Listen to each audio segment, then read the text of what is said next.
Selamat siang teman-teman semuanya. Selamat siang. Baik, terima kasih sudah meluangkan waktunya. Di sini saya akan menyampaikan tentang diseminasi budaya positif dalam rangka tugas di akhir, yaitu aksi nyata di pendidikan guru penggerak ini. Sebelumnya saya tidak usah memperkenalkan diri karena teman-teman sudah tahu saya.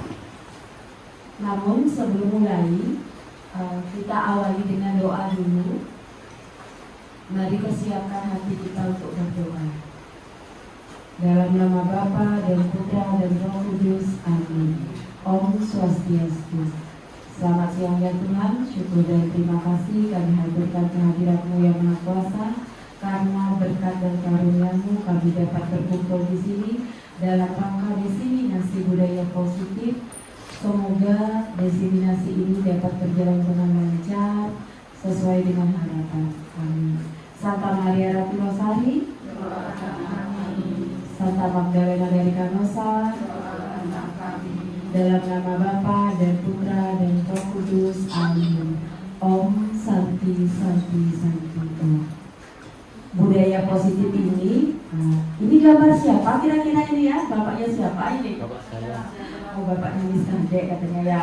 Ya benar sekali. Jadi ini adalah gambar atau foto dari Bapak Ki Hajar Dewantara yang beliau menyatakan bahwa pendidikan merupakan persemaian benih-benih kebudayaan, di mana seiring berjalannya waktu atau zaman, maka pendidikan akan terus berkembang mengikuti kodrat alam dan kodrat zaman pada anak tersebut. Nah, Ki Hajar Dewantara juga mengumpamakan bahwa sekolah itu sebagai ladang, tempat persemaian benih-benih. Agar bibit-bibit tersebut dapat berkembang dengan maksimal, maka petani dapat memperbaiki kondisi tanah supaya tanah tersebut subur. Di sini yang dianggap sebagai petani adalah kita sebagai guru. Selain itu, bahwa sekolah itu tempat untuk menumbuhkan karakter anak dan guru mengupayakan lingkungan belajar yang aman dan nyaman bagi anak didik kita. Nah, selain itu juga diharapkan pembelajaran itu dapat berpihak kepada siswa.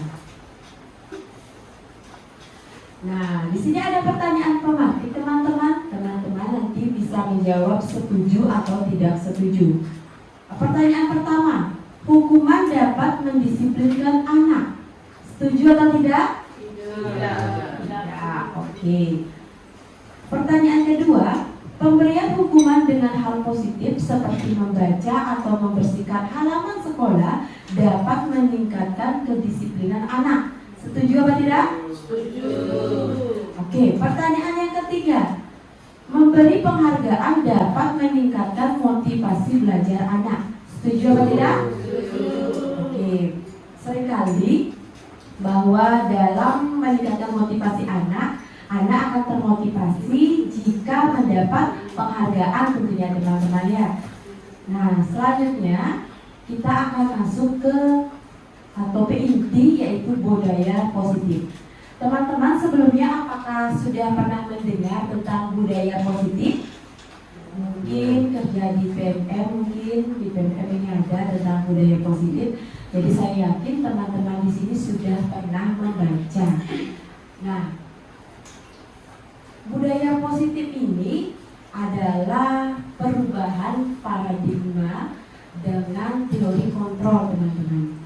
Nah, jadi kita sebagai seorang pendidik merasa ada kewajiban yang kita miliki untuk mengontrol perilaku murid kita sesuai dengan harapan kita sebagai seorang guru. Dengan adanya kontrol atau teori kontrol dari guru, maka akan terjadi keselarasan yang seimbang sehingga terciptanya budaya positif, teman-teman. Nah, jadi budaya positif ini bisa dimunculkan dari diri murid atau dari keinginan murid untuk kemampuan yang dimiliki. Nah, untuk memunculkan ini kita tidak bisa hanya bekerja dengan sendirian, tetapi diperlukan kolaborasi atau kerjasama dengan rekan yang lainnya seperti kepala sekolah, guru-guru, tenaga kependidikan, teknik dan lain sebagainya. Termasuk petugas kebersihan pun juga ikut dalam menerapkan budaya positif ini. Adapun konsep utama dari modul budaya positif yang sudah saya pelajari, yaitu tentang perubahan paradigma belajar, yang kedua tentang disiplin positif, yang ketiga tentang kebutuhan dasar manusia, yang keempat tentang motivasi perilaku manusia, yang kelima tentang posisi kontrol restitusi, dan yang keenam keyakinan kelas, dan yang ketujuh segitiga restitusi. Nah, di sini saya akan memaparkan yaitu tentang pembelajaran dengan paradigma baru. Sebelumnya teman-teman masih ingat tentang dimensi profil pelajar Pancasila? Oke, masih ingat ya? Jadi ada 6 dimensi profil pelajar Pancasila, yaitu yang pertama beriman bertakwa kepada Tuhan Yang Maha Esa dan berakhlak mulia. Yang kedua berkebinekaan global. Yang ketiga gotong royong. Keempat kreatif. Kelima bernalar kritis, dan yang keenam adalah mandiri. Jadi dalam pembelajaran dengan paradigma baru ini, pembelajaran dirancang untuk pembelajaran yang berdiferensiasi.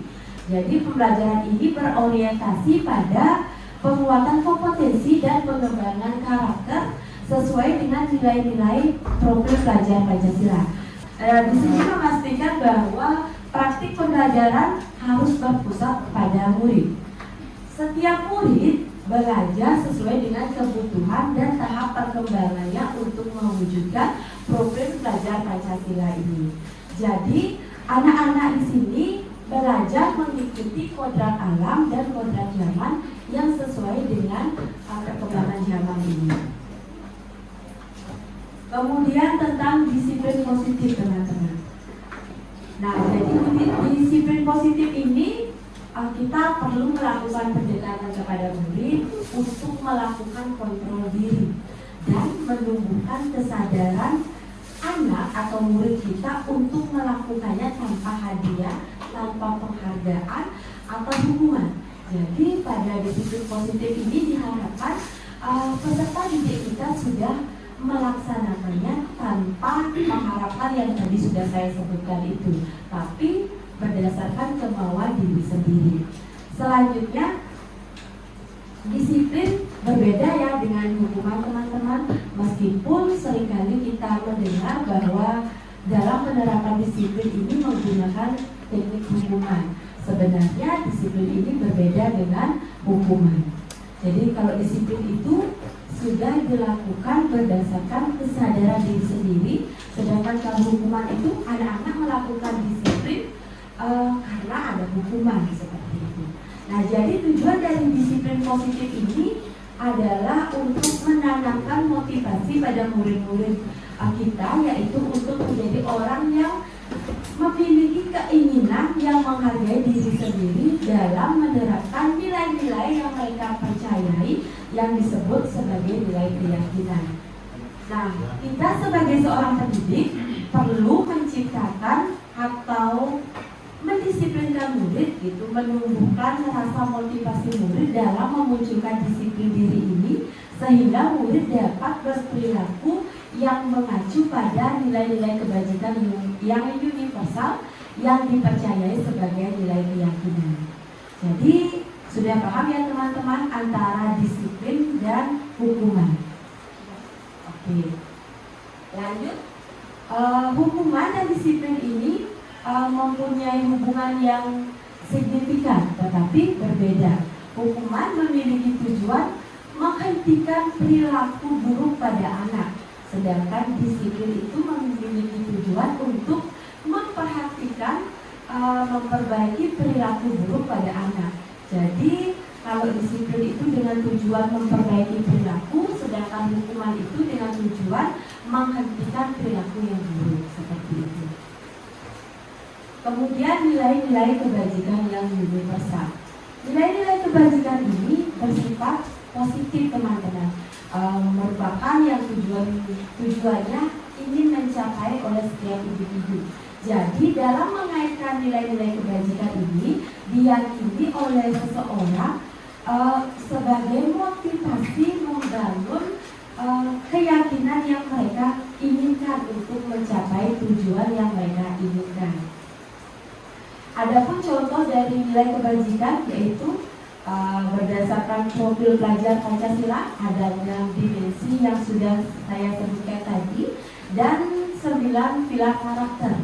Yang pertama cinta Tuhan dan segenap ciptaannya. Yang kedua mandiri, disiplin dan tanggung jawab. Yang ketiga jujur. Dan yang keempat hormat dan santun. Kelima suka menolong dan kerjasama.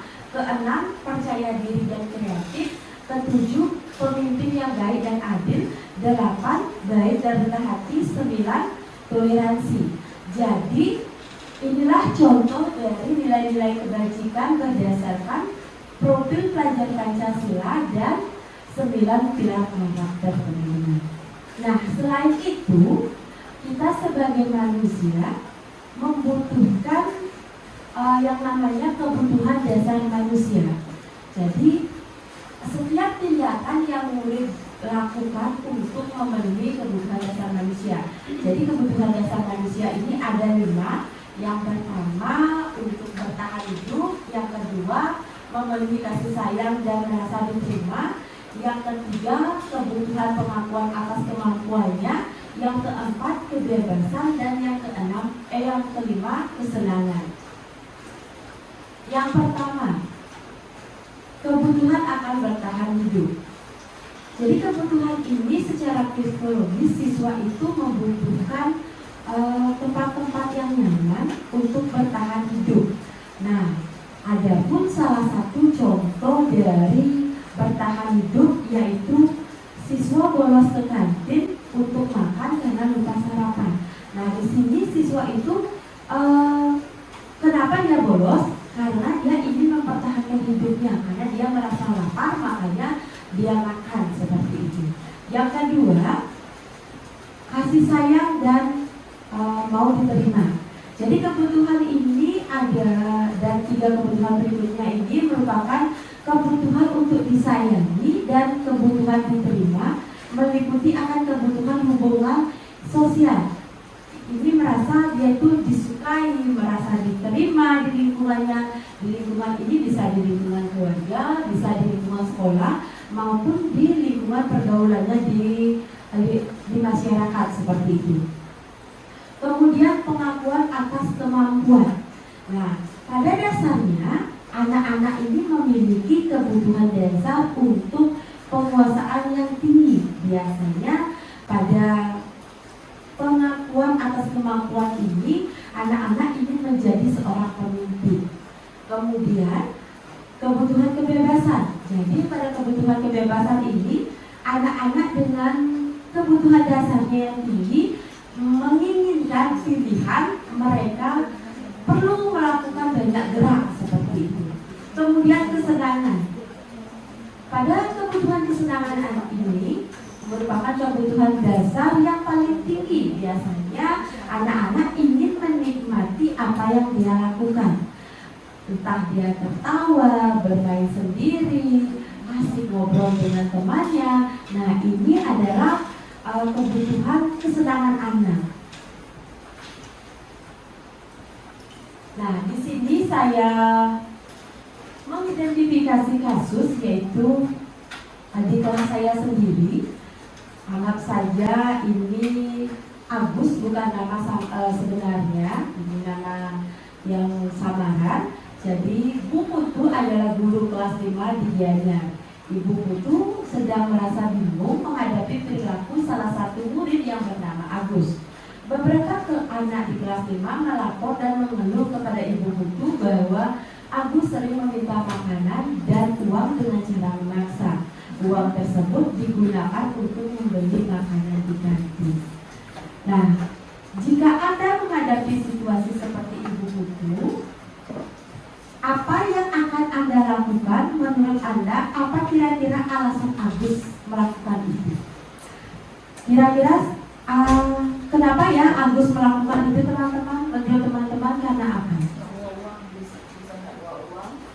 Iya, karena bisa tidak membawa uang.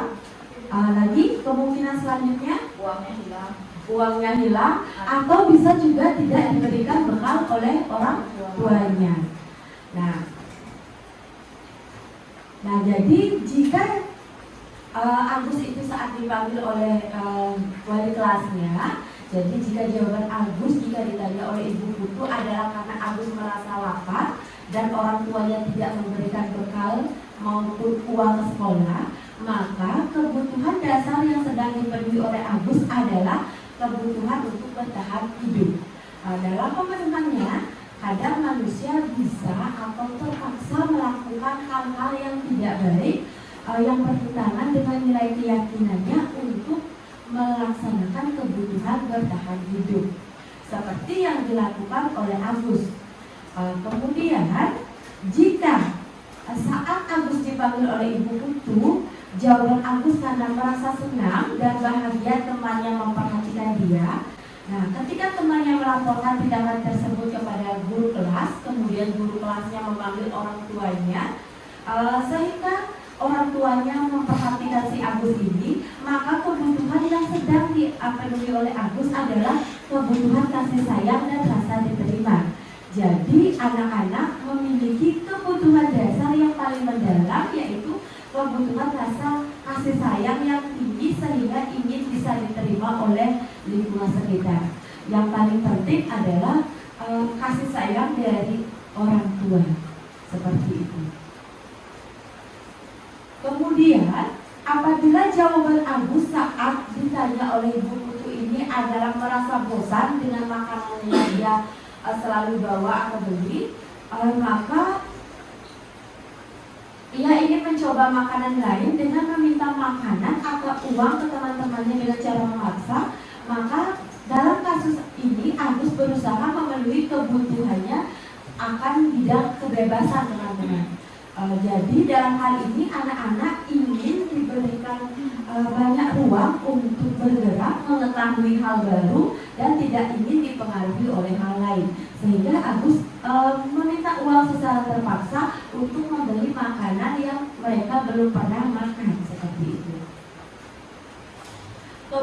Kemudian kebutuhan kesenangan. Nah, jadi ini jika Agus ini dalam melakukan hal tersebut karena iseng saja, teman-teman, dan ingin menikmati ekspresi wajah dari teman-temannya. Apabila teman-temannya dimintai uang secara kesal, maka Agus ini akan senang dia jika melihat temannya merasa kesal saat dimintai uang, seperti itu. Jadi Agus ini akan memenuhi kebutuhan kesenangan. Kebutuhan kesenangan ini tidak hanya bermain dan tertawa, tetapi Agus itu juga bisa juga melihat ekspresi wajah teman-temannya yang kesal dan merasa oh itu lucu bagi Agus mungkin ya, seperti itu. Kemudian kebutuhan selanjutnya dari kasus yang sudah saya paparkan tersebut, apabila jawaban Agus dia merasa hebat karena temannya merasa takut dan menuruti keinginannya saat meminta uang dengan cara terpaksa, maka sebetulnya Agus sedang berusaha memenuhi kebutuhan dasarnya akan kekuasaan. Nah, dalam hal ini biasanya anak yang ingin dianggap selalu berharga, mampu membuat perbedaan, mendapat pengakuan dari orang lain, dan ingin dihormati. Biasanya anak-anak yang seperti ini ingin menjadi seorang pemimpin. Jadi kebutuhan dasar yang diinginkan oleh Agus ini adalah kebutuhan dasar kekuasaan. Sekian pemaparan tentang 5 kebutuhan dasar manusia, teman-teman. Apakah saya bisa lanjut ke materi selanjutnya? Bisa. Oke, ke materi selanjutnya. Nah, apakah hukuman dapat mendisiplinkan siswa? Tidak. Oke, jawaban teman-teman tidak ya. Mari kita lihat. Nah, di sini saya sudah membuat ilustrasi, yaitu tentang ini. Gambar yang pertama ini adalah seorang guru yang memarahi muridnya. Contohnya kalimat yang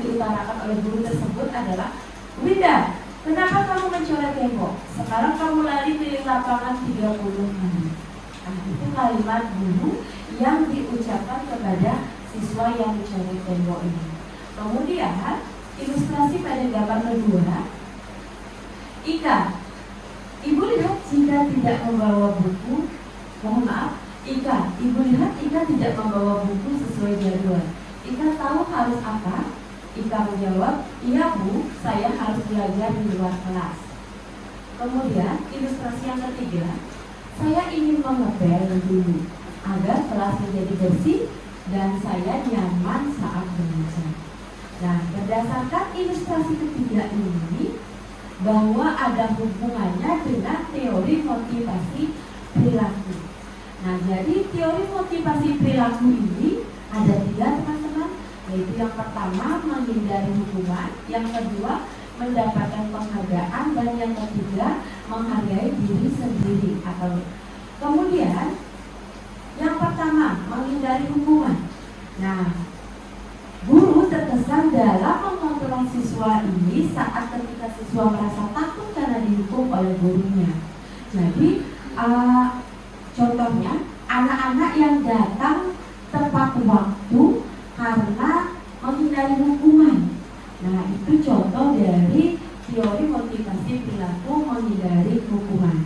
Yang kedua, jadi teori motivasi perilaku mendapatkan penghargaan.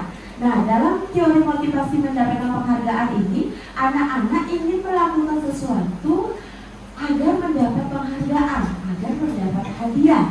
Misalnya, oh saya harus datang paling pertama ke sekolah agar poin saya bertambah, seperti itu.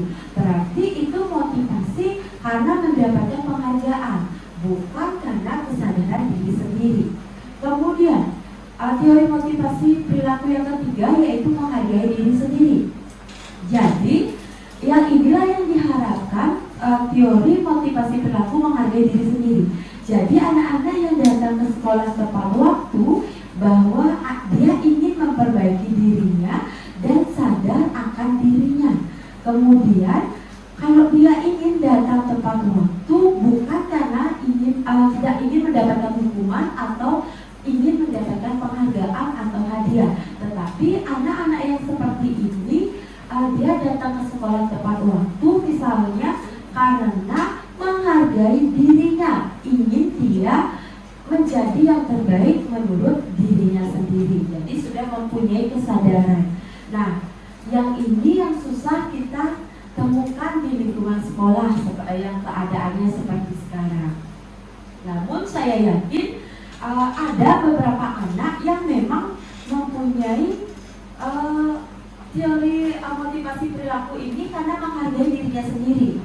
Seperti Miss Cipaka pernah bercerita bahwa ada salah satu anak di kelas 2 yang datangnya pagi sekali. Nah, itu karena bukan karena hukuman atau karena mendapatkan penghargaan, tetapi karena dia ingin pertama saja datang, seperti itu. Nah, yang pertama saya akan bahas dulu tentang hukuman. Hukuman ini bersifat secara tiba-tiba, tidak terencana. Jadi tidak ada kesepakatan antara guru dan siswa apa yang harus dia lakukan dan konsekuensinya seperti apa, tidak ada. Tidak terlibat anak-anak di sini. Jadi hukuman ini bersifat satu arah, teman-teman, dan murid hanya bisa menerima hukuman yang diberikan oleh guru tersebut atas perbuatan yang ia lakukan tanpa ada kesepakatan, seperti itu. Jadi hukuman ini biasanya anak-anak dapat dialami bisa berupa perbuatan maupun kata-kata. Misalnya kalau kata-kata perbuatan keliling lapangan 30 kali atau lompat bendera, seperti itu termasuk hukuman. Kemudian konsekuensinya apa? Nah, jika sudah disepakati antara murid dan guru, bentuk-bentuk konsekuensi dibuat oleh pihak guru dan murid dengan diterima apabila ada pelanggaran. Jadi apabila kita sudah membuat kesepakatan dengan murid, kemudian murid itu melanggar apa yang sudah disepakati, kemudian murid itu mau menerima konsekuensinya secara terbuka seperti itu. Contohnya, apabila mengumpulkan tugas lebih dari 3 hari, maka akan ada pengurangan poin seperti itu. Maka jika murid itu mengumpulkan di hari keempat, murid itu sudah siap dikurangi poinnya seperti itu.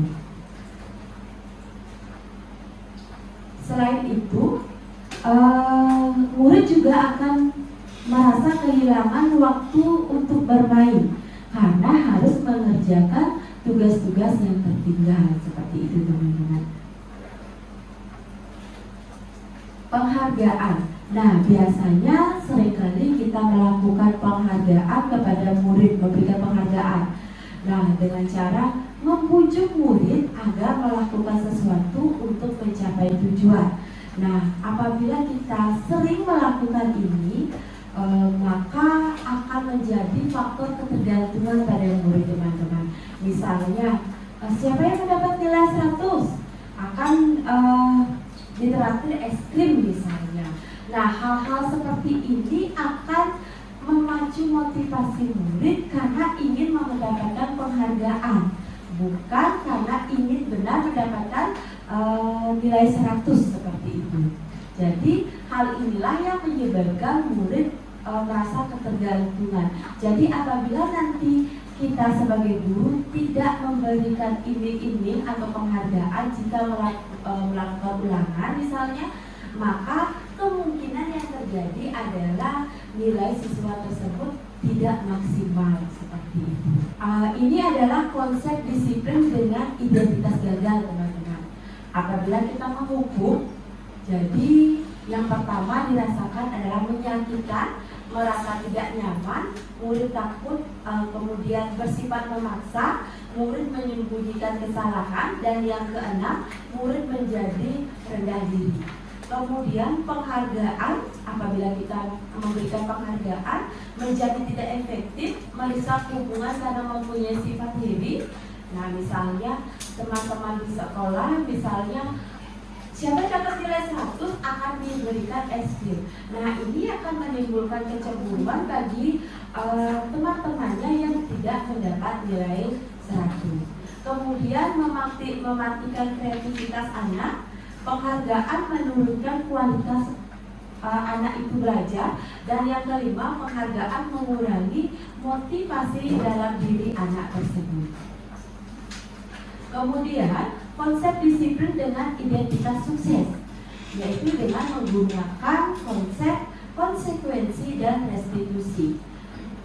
Apabila kita menggunakan konsep konsekuensi, jadi di awal kita sudah ada kesepakatan dengan anak, yaitu penguatan jangka pendek, perlu monitoring yang berkelanjutan, adanya stimulus respon dengan murid menghormati peraturan atau keyakinan yang sudah dibuat, kemudian kehilangan waktu untuk merenungi kesalahan. Apabila kita menerapkan konsep disiplin dengan cara restitusi, yaitu murid bertanggung jawab untuk perilakunya, fokus pada pemecahan masalah jangka panjang, murid menghormati dirinya dan orang lain, adanya teori kontrol, kemudian murid bersemangat memperbaiki kesalahannya.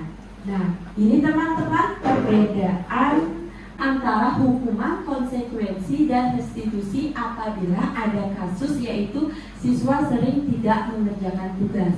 Apabila ada kasus siswa sering tidak mengerjakan tugas, maka hukumannya adalah guru menghukum siswa berdiri di depan kelas sampai pelajaran terakhir. Kemudian hormat bendera sampai durasi waktu yang lama. Nah, ini merupakan tidak efektif dalam penerapan kasus yang ditemui, teman-teman. Nah, ini akan bersifat negatif. Kemudian konsekuensi, dengan konsep konsekuensi yaitu guru memberikan konsekuensi untuk mengerjakan PR saat jam istirahat. Akibatnya nanti murid tersebut akan kehilangan jam untuk beristirahat karena harus mengerjakan tugas. Kemudian guru tegas dan siswa menghormati peraturan atau keyakinan yang sudah disepakati. Hal ini guru di sini bersifat netral, tidak ada yang dirugikan. Kemudian dengan cara konsep restitusi. Jadi guru menanyakan keyakinan kelas atau apa yang menyebabkan siswa tersebut terlambat mengumpulkan tugas. Nah, di sini guru secara terbuka menanyakan keyakinan-keyakinan kelas yang bertentangan kepada murid tersebut, seperti itu. Nah, di sini jadinya guru akan menghormati siswa dan guru dan murid akan saling menghormati dan bersifat terbuka, seperti itu teman-teman. Nah, di sini saya sudah menerapkan yaitu penerapan teori motivasi dengan cara mengisi kuesioner. Namun pada saat ini saya baru mengisi kuesioner itu di kelas 5 saja, yaitu tentang motivasi belajar di SDK Santa Maria ini, khususnya di kelas 5. Ada 3 jenis pertanyaan, jenis motivasi, yaitu motivasi ingin terbebas dari hukuman atau ketidaknyamanan yang nomor 1. Yang kedua, motivasi ingin mendapatkan penghargaan. Dan yang ketiga, motivasi karena ingin menghargai diri sendiri serta belajar sepanjang hayat. Seperti itu teman-teman. Jadi nanti murid itu, saya minta murid kelas 5 mengisi dia inginnya yang mana gitu, motivasi mana yang melekat pada dirinya.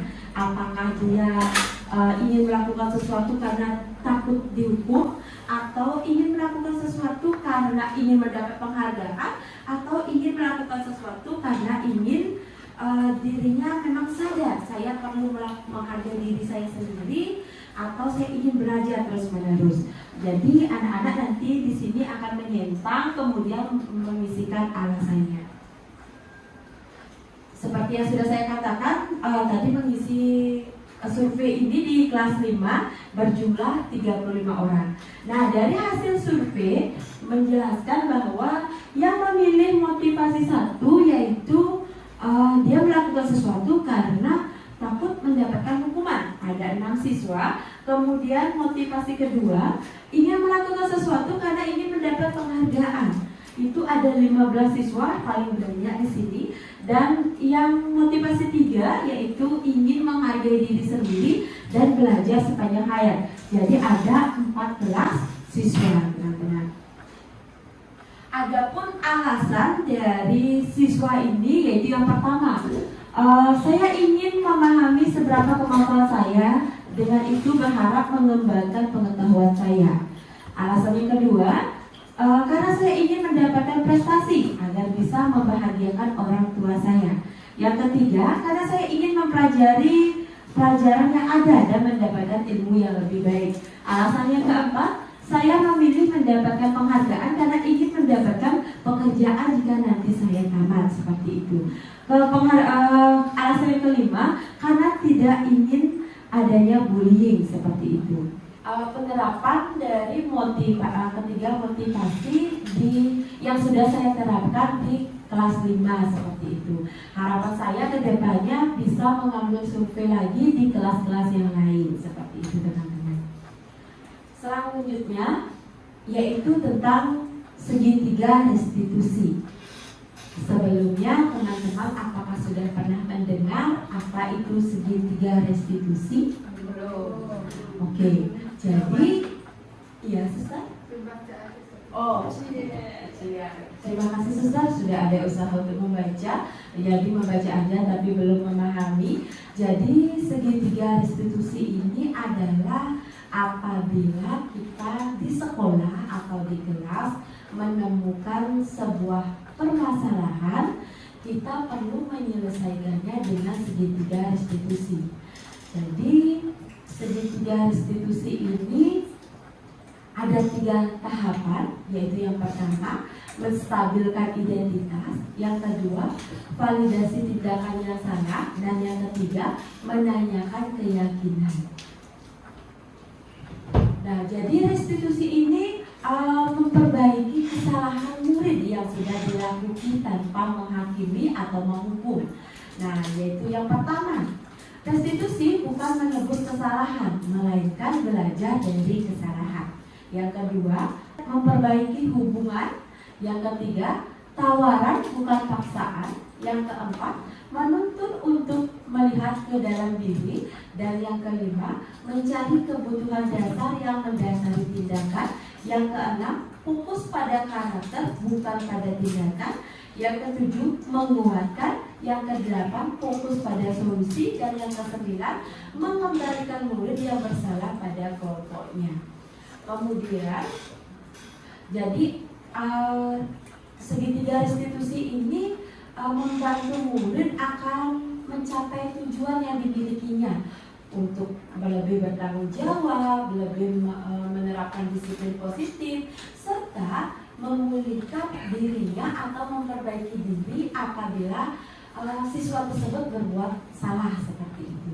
Penekanannya bukan pada bagaimana perilaku untuk menyenangkan orang lain, tetapi menjadi orang yang menghargai dari nilai-nilai kebajikan yang mereka percayai seperti itu. Nah, di sini langkah pertama yaitu menstabilkan identitas. Nah, pada dasar ini dari segitiga restitusi bertujuan untuk mengubah identitas anak dari orang yang gagal karena melakukan kesalahannya menjadi orang yang sukses. Nah, adapun contoh kalimat yang dapat digunakan guru untuk merefleksikan anak tersebut, yaitu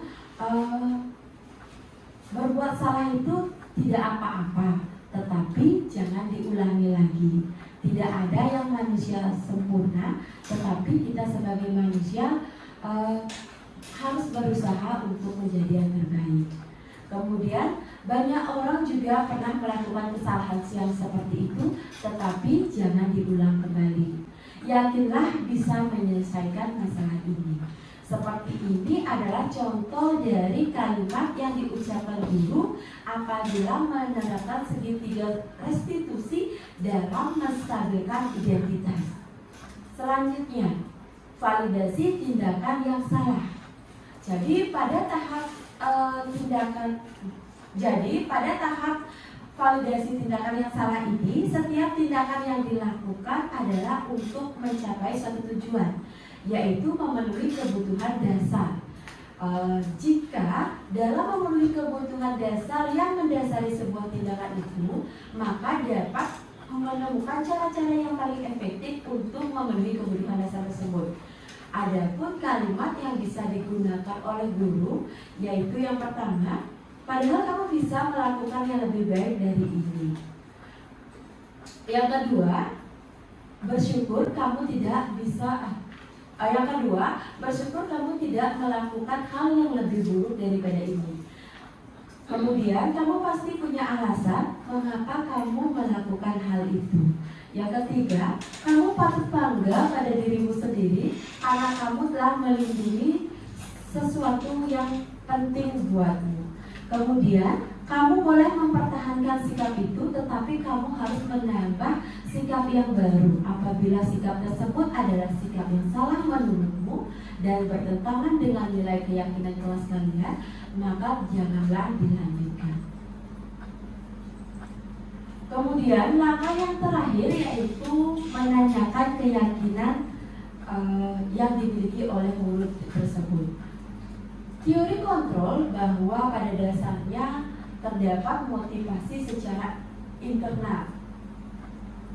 Ketika identitas sukses telah mencapai atau tingkah laku yang salah akan divalidasi oleh guru tersebut, maka anak akan siap untuk dihubungkan dengan nilai-nilai yang dia percayai dan berpindah pada orang yang dia inginkan. Contoh pernyataan di bawah ini yang dihubungkan nilai keyakinan anak dengan keyakinan kelas atau keluarga. Apa yang kita percaya sebagai kelas atau keluarga? Apa nilai-nilai keyakinan yang kita telah sepakati? Apa bayangan kita tentang kelas yang ideal? Apa yang kamu mau jika seperti ini? Jadi kalimat-kalimat inilah yang perlu diucapkan oleh seorang guru apabila kita ingin menangani sebuah permasalahan permasalahan yang terjadi di sekolah dengan menerapkan segitiga restitusi seperti itu. Nah, ini adalah penerapan segitiga restitusi yang sudah saya jalankan di kelas. Tidak terlalu kedengeran teman-teman ya.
Nah, teman-teman, di sana ada sebuah kasus itu tentang Indira yang marah-marah kepada Rangga karena lupa membawa kelereng dan gelang karet ketika proyek P5.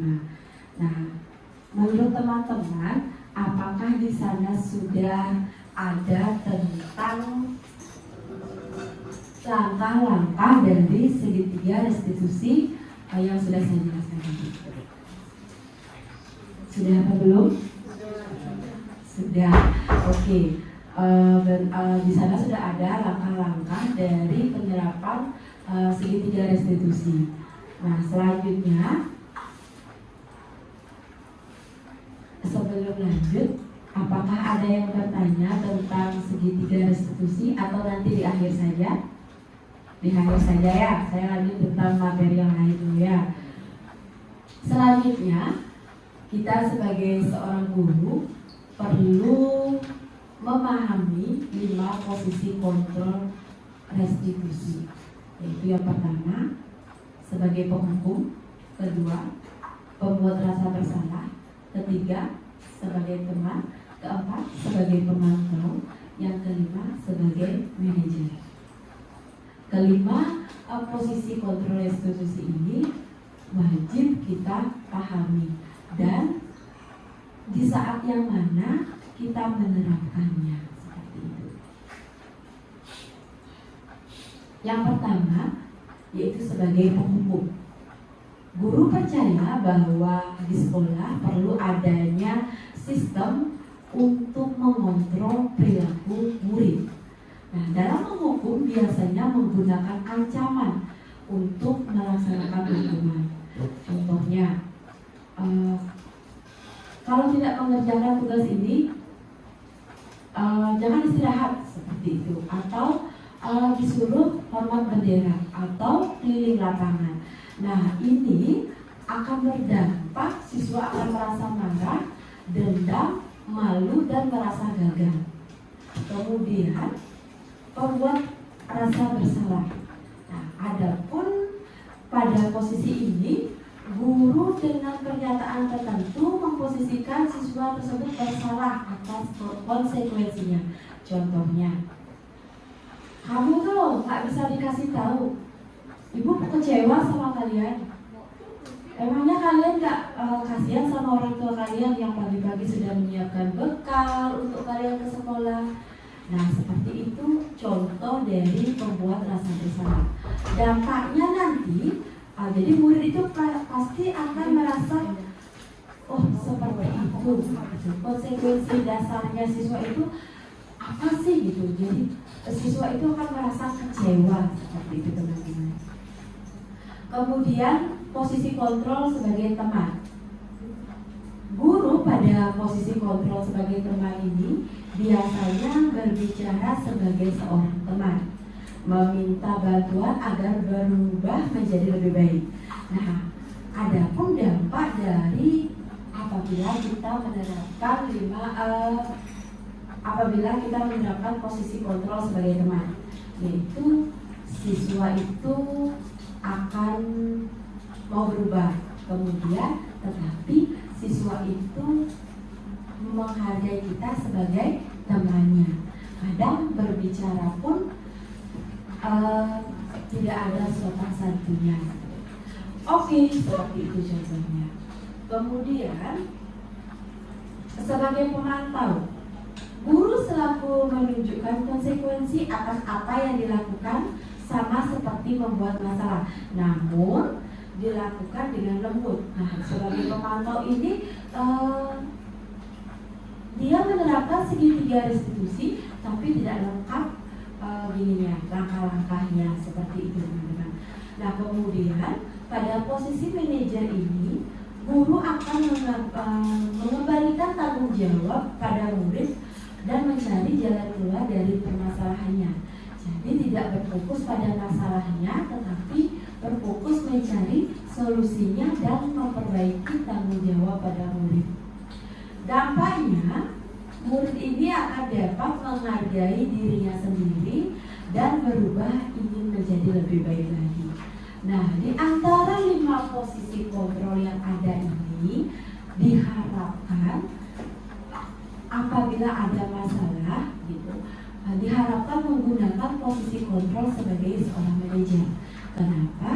Karena posisi kontrol seorang manajer inilah yang paling efektif diterapkan di sekolah. Apabila ada masalah, kita bisa menggunakan tahapan atau langkah-langkah segitiga restitusi dengan tahapan yang lengkap. Seperti itu. Lalu yang mana dihindari dari 5 posisi kontrol ini, teman-teman? Yang perlu dihindari adalah sebagai penghukum dan pembuat rasa bersalah. Yang inilah yang perlu dihindari. Sebagai teman, sebagai pemantau, bisa dilakukan di sekolah seperti itu. Nah, ini adalah contoh penerapan 5 posisi kontrol, yaitu siswa terlambat masuk kelas.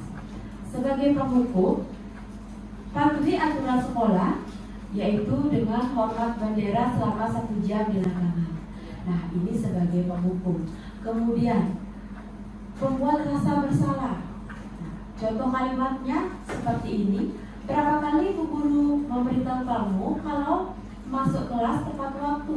Ibu kecewa sama kamu. Nah, di sini Anda akan merasa, loh kok gini gitu, kok bersalah. Anda akan merasa bersalah dan merasa kecewa. Kemudian sebagai posisi kontrol teman, ayolah datang tepat waktu. Buat bu guru bangga, kali ini tidak kenapa-napa kamu yang salah. Oke. Sebagai posisi kontrol yang keempat, yaitu pemantau, kamu telah melanggar apa peraturan dan konsekuensinya. Kemudian sebagai posisi manajer, apakah kamu tahu kalau kamu bersalah? Kira-kira bagaimana kamu memperbaiki kesalahanmu? Nilai keyakinan yang mana kamu langgar? Atau apa yang kamu lakukan untuk memperbaiki agar kamu tidak terlambat masuk kelas? Nah, seperti yang sudah saya katakan tadi, posisi kontrol manajer inilah yang paling efektif diterapkan ketika ada permasalahan. Nah, kira-kira coba teman-teman, saya kecewa sekali dengan kamu. Nah, ini sebagai apa kira-kira ya? Iya, membuat rasa bersalah. Kamu tidak pernah benar melakukannya. Kira-kira sebagai apa? Penghukum. Oke. Saya ingat tidak bantuan Bapak selama ini. Ayo ingat tidak bantuan Bapak selama ini. Apakah kamu mau mendapatkan stiker bintang hari ini?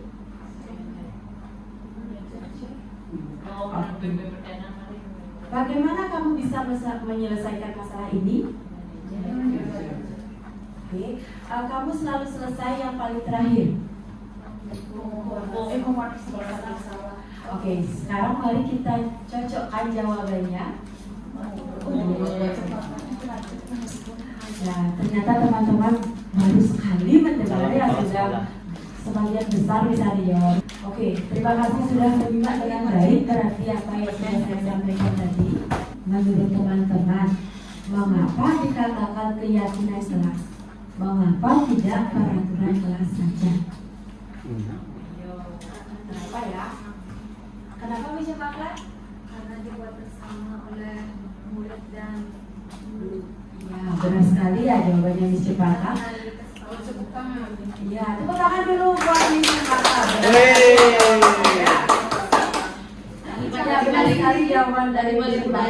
Dia cantik kan hari ini? Iya, cantik sekali. Bilang lipstick. Ya, kenapa dikatakan keyakinan kelas? Mengapa tidak peraturan kelas? Ya, benar sekali yang diucapkan oleh Miss Cepaka tadi bahwa keyakinan kelas itu dibuat dengan cara disepakati bersama guru dan semua anggota kelas. Jadi kalau dianggap peraturan kelas berarti tidak ada kesepakatan, sifatnya memaksa. Sedangkan kalau keyakinan kelas itu berdasarkan kemauannya, sadar akan dirinya. Kemudian apa sih yang saya ingin harapkan dari kelas ini? Maka adanya kesepakatan antara guru dan seluruh siswa di kelas, seperti itu. Nah, keyakinan kelas ini merupakan salah satu cara dalam menumbuhkan budaya positif. Nah, seperti yang saya katakan tadi, bahwa dalam pembentukan keyakinan kelas ada beberapa langkah. Yang pertama, tanyakan pendapat kepada murid tentang masalah dan harapan di kelas yang diinginkan seperti apa. Kedua, eksplorasi ide dari murid untuk mencapai kelas impian. Kelas impian yang seperti apa yang diinginkan, seperti itu. Yang ketiga, dibuat dengan bahasa yang positif. Jadi kalau ada nanti bahasa yang negatif, kita ubah dengan bahasa positif. Diusahakan menggunakan kata yang positif, tidak ada kata negatif. Contohnya, jangan buang sampah sembarangan. Nah, kalau itu kan katanya ibaratnya kayak negatif ya teman-teman ya. Kita bisa ubah ke kata positif, letakkan sampah pada tempat sampah, tetapi maknanya sama. Seperti itu. Sedikit menggunakan kalimat agar mudah diingat. Disesuaikan dengan kondisi kelas agar mudah dilaksanakan. Ambil kesimpulan dari ide murid-murid yang disampaikan. Kemudian ubahlah ide-ide tersebut menjadi keyakinan kelas. Jadi semua warga kelas baik guru maupun semua murid ini terlibat dalam membuat keyakinan kelas. Jadi seperti inilah langkah-langkah dalam pembentukan keyakinan kelas seperti itu.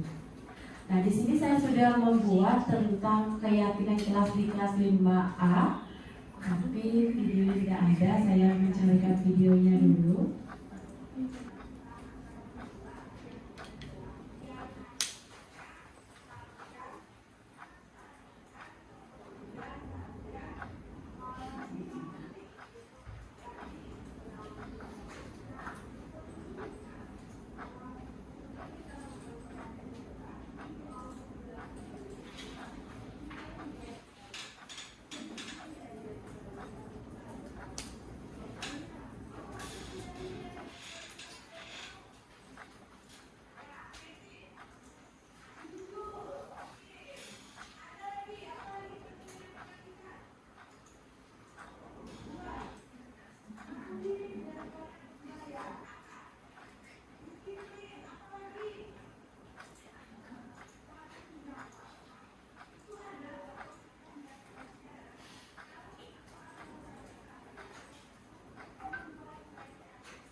Maaf ya teman-teman, videonya suaranya kecil.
Untung gak kedengeran, terus dia nangis, gak bisa buat. Terus sampai ngantar itu. Bisa ya kita.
Oke teman-teman, tadi di sana itu videonya suaranya kecil sekali, mohon maaf.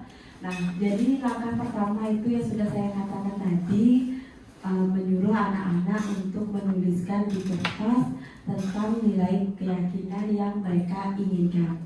Kemudian disuruh menempel, kemudian kita mengelompokkannya, yang mana termasuk disiplin, yang mana termasuk menghargai orang lain berdasarkan jawaban-jawaban dari anak-anak. Kemudian kita buat berdasarkan kesepakatannya. Jadi terdapat 5 keyakinan kelas, yaitu menghargai orang lain dan menghormati orang lain, kemudian disiplin, jujur, terampil, dan mandiri. Itu adalah nilai keyakinan anak kelas 5A.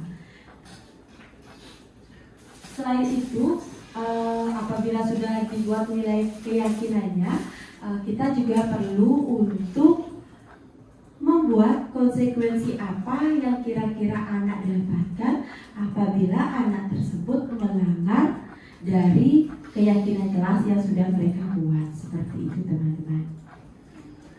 Refleksi, apakah ada yang ditanyakan dari teman-teman semua? Apa bedanya keyakinan kelas sama kesepakatan kelas? Oke, sebenarnya kalau keyakinan kelas itu sama kesepakatan kelas itu sama deh, cuman dia itu lebih dibahasakan positif dengan nilai keyakinan kelas seperti itu. Seperti itu deh, seperti itu sih yang fasilitator saya katakan saat ini. Oke, terima kasih Miss Kadet. Iya Miss Eka. Pertanyaannya mungkin terlalu jauh ya, kayak tadi kan pas Miss Agustin menjelaskan mengenai segitiga tadi, untuk pertanyaannya di pending gitu. Pertanyaannya mengenai segitiga restitusi itu apakah harus berurutan ya langkah-langkahnya seperti yang tadi Miss Agustin jelaskan.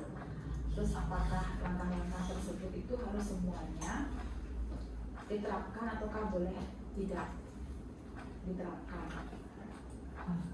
Baik, terima kasih Miss Eka atas pertanyaannya. Jadi apakah segitiga restitusi itu tahapannya harus semua dilakukan atau harus berurutan seperti itu Miss Eka ya? Apakah semua dilakukan atau oke.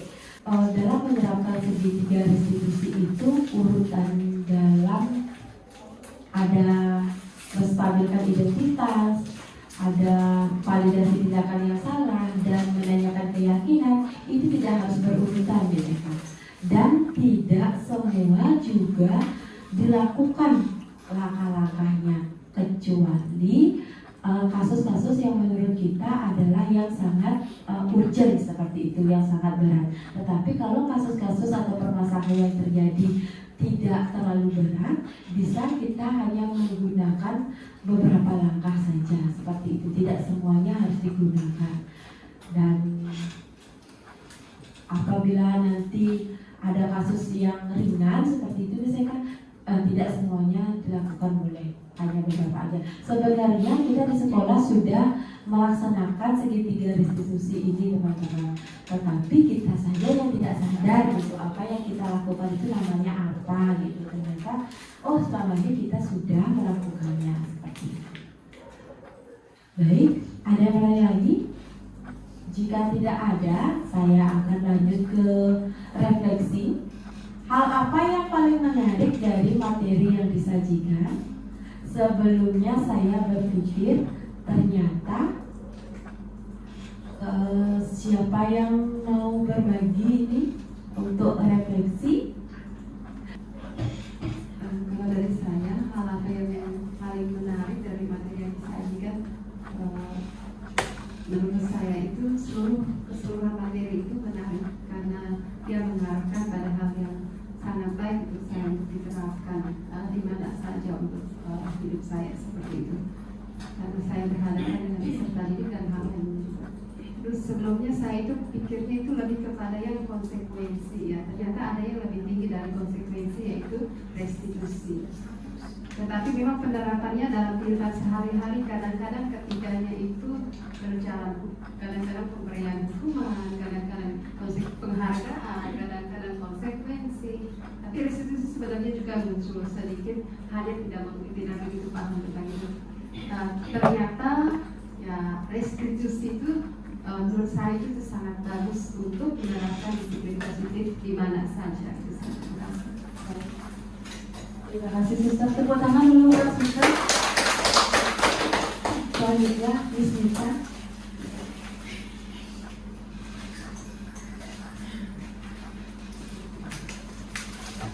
Terima kasih atas waktunya. Saya ambil dikit ya. Hal apa yang paling menarik dari materi yang disajikan? Di situ adalah yang menarik buat saya ketika kita membanding-bandingkan mana hukuman, mana perasaan bersalah, mana pemberian penghargaan, dan mana kita sebagai manajer. Lagi satu saya lupa. Itu pemantau itu. Di situ yang baru bagi saya karena selama ini sebagai temannya. Kadang saya ngerasa juga sebagai teman, tapi ternyata itu ada dampaknya. Cuma yang sangat fatal sekali adalah dampaknya itu saat memberikan rasa bersalah.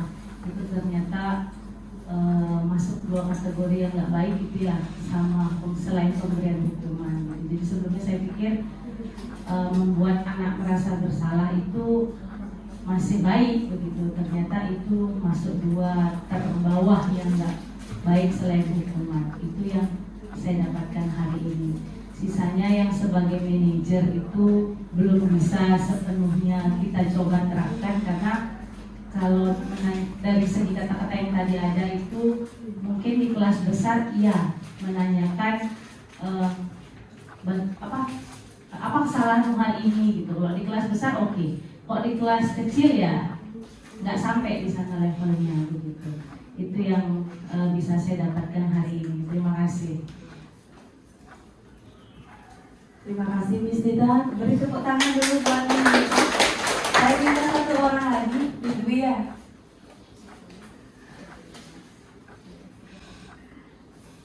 Baik, terima kasih atas waktunya. Di sini saya ingin mencoba menjawab hal apa yang paling menarik dari materi yang disajikan. Itu saya mendapat posisi kontrol guru. Nah, sebelumnya saya pikir apa yang saya lakukan sudah tepat. Ternyata setelah mengikuti diseminasi dari Miss Putu ini, bahwa posisi manajer yang paling efektif adalah manajer. Ternyata ya, posisi kontrolnya itu adalah sebagai manajer. Sudah.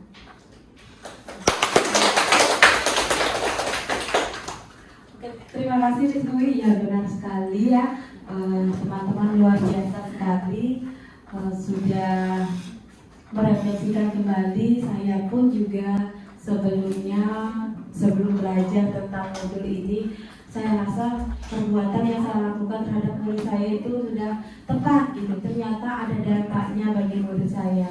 Seperti yang dikatakan Miss Nita tadi, benar sekali bahwa menjadi posisi manajer itu masih perlu belajar seperti itu. Sebenarnya yang diharapkan untuk dari 5 posisi kontrol itu adalah posisi kontrol sebagai manajer seperti itu. Baik, sekian teman-teman. Terima kasih sudah meluangkan waktunya. Terima kasih banyak.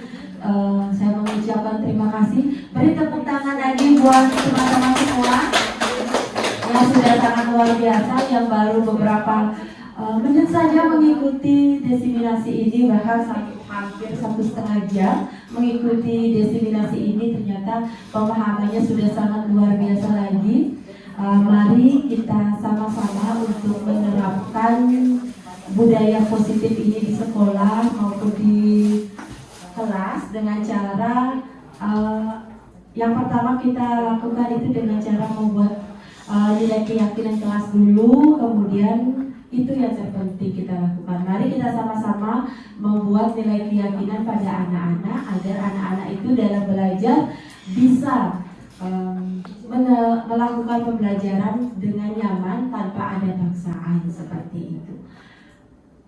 Baik, karena diawali dengan doa, saya akhiri dengan doa penutup juga. Mari teman-teman, persiapkan hati kita untuk berdoa. Dalam nama Bapa dan Putra dan Roh Kudus. Amin. Om Swastiastu. Selamat siang ya Tuhan. Syukur dan terima kasih kami haturkan kehadiran-Mu. Terima kasih sudah memberkati perjalanan diseminasi budaya positif ini. Terima kasih sudah berjalan sesuai rencana.